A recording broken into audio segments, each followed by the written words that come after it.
Hi, this is Dr. M.K. Ilango, Professor, Department of Electrical and Electronics Engineering, K.S.Rangasamy College of Technology. From this video lecture, I would like to explain to you the concept of symmetrical and unsymmetrical faults, need of stability analysis, and the types of power system stability. The contents of this video lecture: symmetrical and unsymmetrical faults, effect of fault on transmission line, stability analysis, need of stability analysis, and what are the different types of stability analysis in the power system network. Yes. Symmetrical and unsymmetrical fault. Normally, a power system operates under a balanced condition. That means the three-phase, for example, we have to take three-phase system. All the three phases are equally displaced by an angle 120 degree, and the voltage developed or voltage given to the load or voltage generated, for example, if it is a generator, voltage generated by the generator in the particular phase is also equal.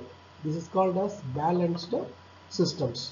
But when there is any faults occur in the system becomes unbalanced due to the failure of insulation at any point. For example, R phase it may happen, Y phase or B phase it may happen, or due to the contact of live wires, there is short circuiting one conductor with another conductor, or short circuits between conductor to ground. This is also going to be happen. So in that situation, what happen?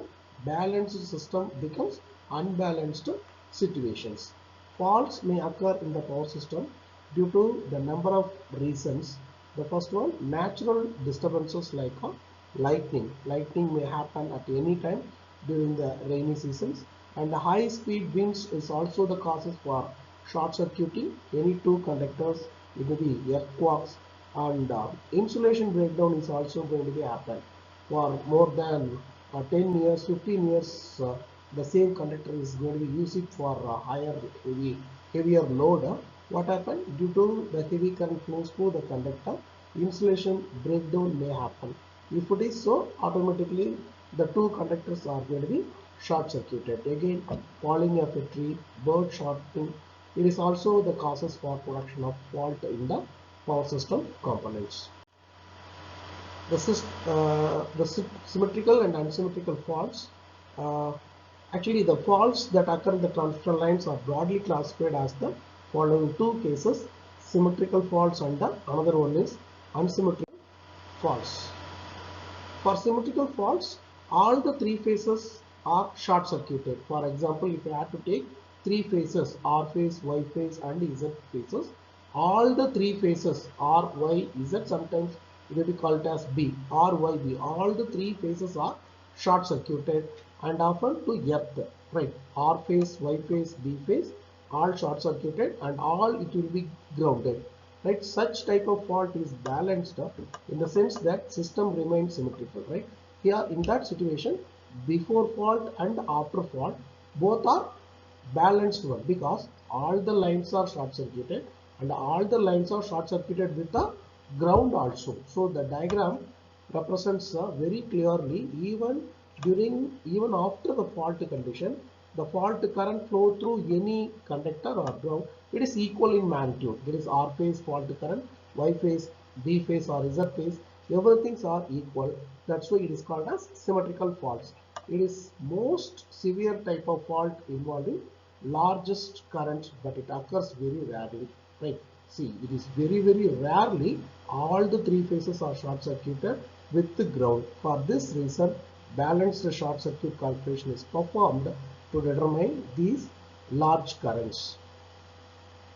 And the second category, unsymmetrical faults. Unsymmetrical faults involve only one conductor or two conductors, or one phase or two phases. In unsymmetrical faults, that the three-phase lines becomes unbalanced, because if any one of the conductor is short circuited, remaining two conductors are normal condition. Here what happens? The fault current will flow through the particular line only. Right? See here, all the current which flows through all the phases are equal, it is called as balanced systems. Unless it is a unbalanced system, so it is automatically it becomes a unsymmetrical fault category. Such types of faults occur between line to ground or between lines. An unsymmetrical series fault is between phases or between phase to ground, whereas unsymmetrical shunt fault is an unbalanced in the line impedance. The diagram clearly explains how the line to ground fault, line to line, and the line to line and the ground fault is going to be happen. For the third case, R phase is fully not it is not going to be faulted, right? Only Y phase and B phase, and again it will be grounded. So these two phases only fault current flows, whereas R phase full flow normal current. So in that situation there is a mismatch between the current flow in the phases, so it becomes unsymmetrical faults. Okay, what are the effects are going to be happen while fault on the transmission line? Fault increases the voltages and currents at certain points on the systems. A large voltage and current may damage the insulation and reduces the life of the equipment, and faults can cause the system to become unstable. So what happened? The three-phase system equipment operates improperly. Hence, what we are going to do is, it is necessary that on the occurrence of the fault section should be disconnected, so that the faulty part is going to be protected. So the normal operation of the rest of the system is not going to be affected. So for that reason, we are going to do the fault analysis, and we are going to protect the electrical devices. Okay. What is stability analysis? It assesses a grid's ability to return to normal operation after disturbances. Okay. If there is any fault occur on the systems, okay, well and good.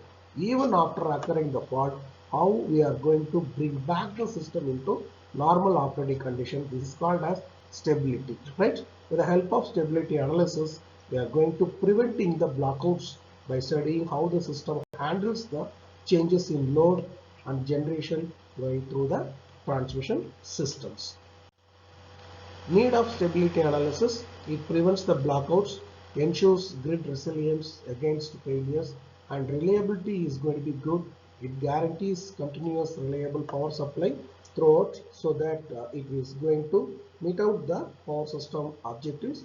Renewable energy integration is also possible with the help of stability analysis. It helps manage grid inertia and stability with intermittent renewables, so that it is needed. Okay, what are the types of stability analysis? The first, steady state stability. Here in that cases, system responds to small or gradual load or generation changes, very small, and the changes is also going to be happen step by step. Here, what's the goal? It ensures voltages stay near nominal and phase angle. It don't become too large. This is called as a steady state stability. Whereas transient stability, the system stability to remain intact after large disturbances. Example, if there is any fault occur, line to line, line to ground, whatever may be there, even generator loss is also going to be there. In that situation, how we are going to handle? The goal is determine if rotor angles settle back down after a fault is cleared, so that we can bring back the system into normal cases. And the next category, dynamic stability. Here this small signal stability, system stability to damp out small continuous oscillations from minor fluctuations. In that situation also, we are going to bring back the system into normal. So here, prevent these oscillations from growing and causing instability. The last one, voltage stability. It focuses maintaining the acceptable voltage levels across the system, often linked to reactive power balanced. Thank you.